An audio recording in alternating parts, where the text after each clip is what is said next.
ආසියානු කුසලානේ සුපිරි සිව්දෙනාගේ තරඟපටියේදී ශ්‍රී ලංකාවත් ඉන්දියාවත් ඊයේ ඩුබායිදී තරඟ බිමට පිවිසුනේ තරඟාවලියේ තීරණාත්මක මොහොතේදී.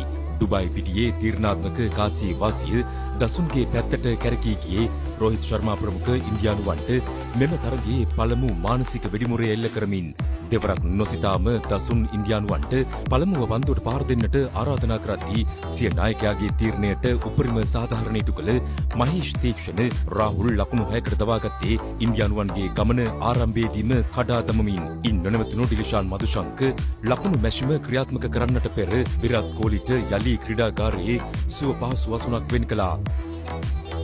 දසුන්ට යලි තරගයේ සැලසුම් ගැන සිතන්නට ඉඩහසර වෙන් කළ රෝහිත් ශර්මා පන්දු 41කින් ලකුණු 72ක් ලබා ගත්තා. ඔහුට අනගි සහායක් ලබා දුන් සූර්ය කුමාර් යාදව් රැස් කළ ලකුණු සංඛ්‍යාව 34ක්.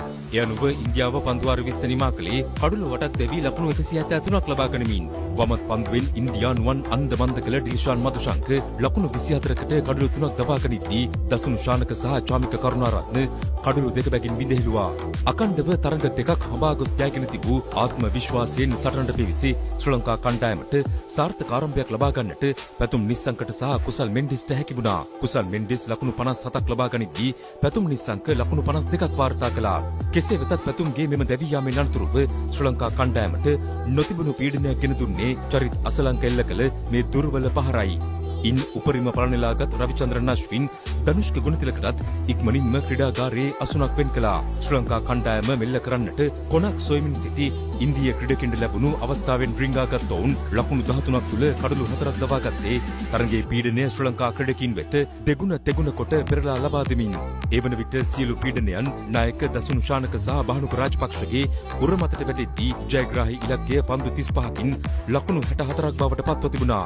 අවශ්‍ය මොහොතේදී සිය පිත්තට පණ දෙන්නට දසුන්ට සහ බහනුකට හැකියාව ලැබුණේ මෙරට සුවහසක් වූ ක්‍රීඩා ලෝලීන් අමන්දා නන්දයට පත් කරමින්. කෙසේ වෙතත් තරගයේ තීරණය අවසන් පන්දු වාරය තෙක් ඇදගන්නට රෝහිත් ශර්මා ප්‍රමුඛ ඉන්දිය ක්‍රීඩකයින්ට හැකියාව ලැබෙද්දී ශ්‍රී ලංකා කණ්ඩායමට ජයග්‍රහණය සඳහා එහිදී හිමි වූ ඉලක්කය ලකුණු 7ක්.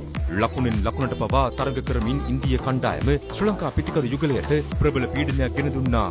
ඒ ජයග්‍රහණය පිළිබඳ දැස් දල්වා බලා සිටි මෙරට ක්‍රීඩා ලෝලීන්ගේ හදවත් ස්පන්දනය මදකට නතර කරමින් පන්දු දෙකකදී ලකුණු දෙකක් අවශ්‍යව තිබූ මොහොතේදී ඉන්දිය ක්‍රීඩකින්ගෙන් සිදු වූ අත්පැරදීමෙන් එය ලකුණු දෙකක් බවට පරිවර්තනය කරගන්නට දසුන්ට සහ බහනුකට හැකියාව ලැබුණේ ශ්‍රී ලංකා කණ්ඩායමට ඓතිහාසික ජයක් තහවුරු කරමින්.